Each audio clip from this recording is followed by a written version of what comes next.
alguns anos atrás surgiu uma vontade de aprofundar mais os temas coreográficos, a pesquisa e também de um diálogo maior com a plateia. Aí há 11 anos, mais ou menos atrás, eu e o Luiz ingressamos como funcionários de um projeto de dança dentro da Prefeitura de Poá. Não era uma formação convencional nem tradicional, sendo um pequeno período de tempo que essas pessoas ficavam e ficam ainda conosco, nós tivemos que criar mecanismos de trabalho. Dentro disso, nós começamos a desenvolver o quê? Formas de potencializar as qualidades dessas pessoas, já que elas vinham de outras modalidades, sem uma base clássica. Então nós criamos formas de transformar isso em alguma coisa mais homogênea. Nós fomos despertando uma dramaturgia dentro da dança e usando o que eles tinham a nos oferecer a nosso favor. Então, a criação de personagens através de maquiagens, figurinos, adereços. Nós gostamos muito de adereços, né? Então, desde mesas que sumiam em cena, objetos que pareciam voar, enfim. Coisas que de repente encobrissem um pouco da nossa dificuldade técnica mesmo, né? Já que as aulas não eram diárias, enfim.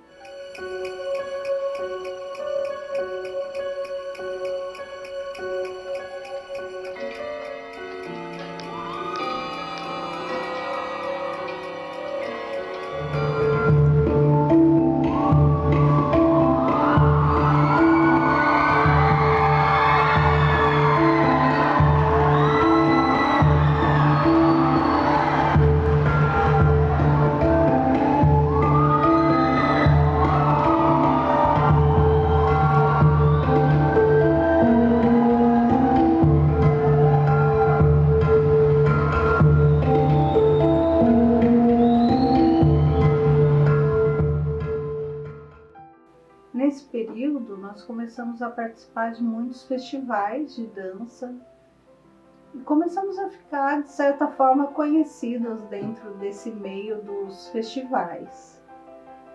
E aí, em 2015, nós participamos do Mapa Cultural Paulista, onde tivemos como jurada a Jéssica Botossi, que é uma produtora de São Paulo. Porém, assim, nossa conversa ficou, né, só nesse dia, né, nessa avaliação que ela fez do nosso trabalho. E aí, em 2017, eu a reencontrei. Ela é produtora do Raça, Companhia de Dança, e como eu fazia aulas lá, eu comecei a conversar com ela, né, que ela tinha sido nossa jurada e tal, se ela se lembrava, né, do trabalho. Ela disse que sim, e aí nós marcamos uma reunião, até de uma maneira meio despretensiosa, né, mas isso acabou, a nossa reunião acabou rendendo um PROAC com um trabalho marionete. E aí esse trabalho foi um misto de medo, né? Porque foi um primeiro trabalho assim, em que o elenco teria que estar de uma maneira profissional, né? Com a realização de um sonho, né, de colocar um trabalho, uma criação longa para circular. E aí o marionete falava sobre manipulação de uma maneira muito lúdica, mesmo sendo um tema profundo e de certa forma pesado. E aí, dentro desse trabalho, as nossas características quanto grupo ficam muito mais fortes. Tanto a caracterização de personagens, essa presença mais cênica mesmo, que não é só de dança, a transição da poesia para um lado cômico, que é uma das nossas características assim mais marcantes.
E também essa questão de trazer o público junto a nós, dentro de temas que qualquer pessoa possa se identificar.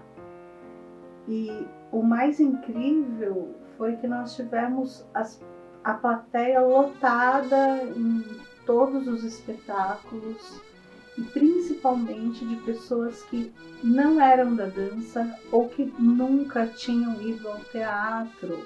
Pessoas que às vezes foram assistir o nosso espetáculo 2 vezes e que nunca tinham assistido um espetáculo de dança antes.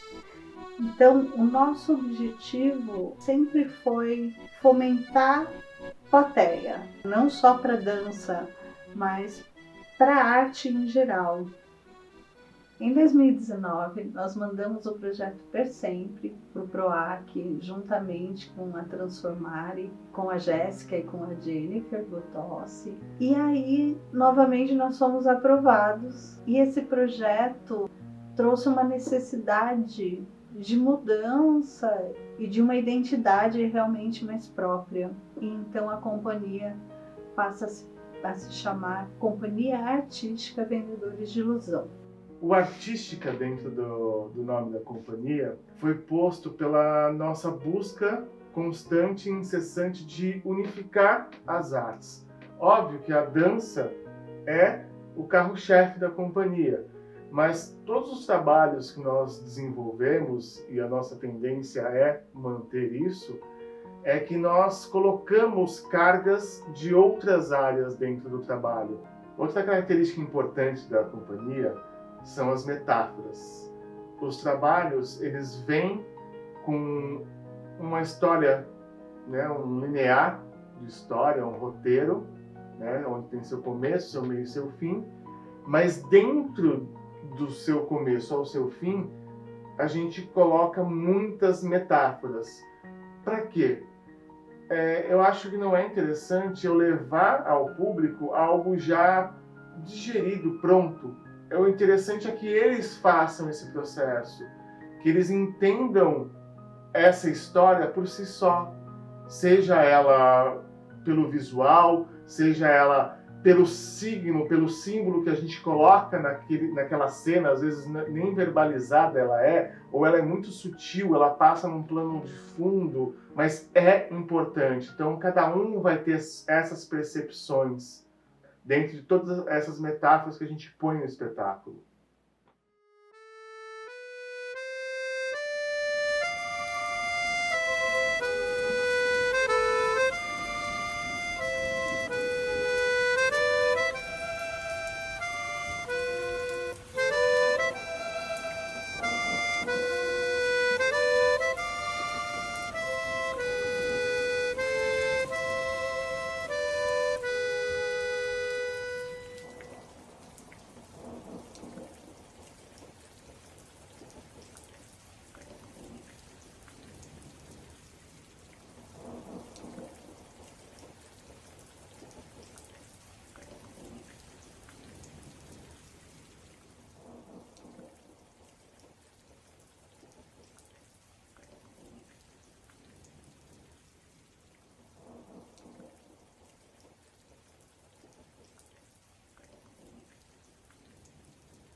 A criação dessa identidade, ela começa a partir do momento que a gente percebeu que a Cris e o Luiz, eles são contadores de histórias, estão aí contando histórias através da arte deles.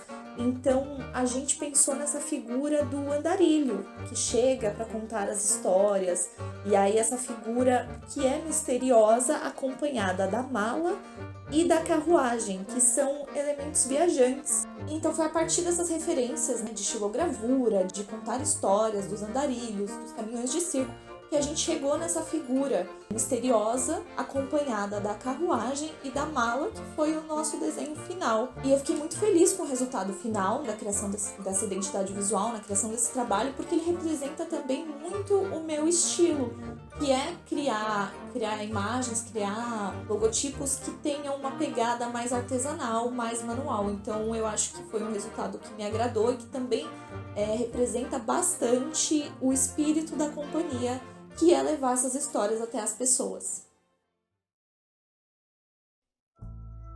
Eu tinha uma imagem de umas bolhas, não sabia muito bem qual significado isso poderia ter.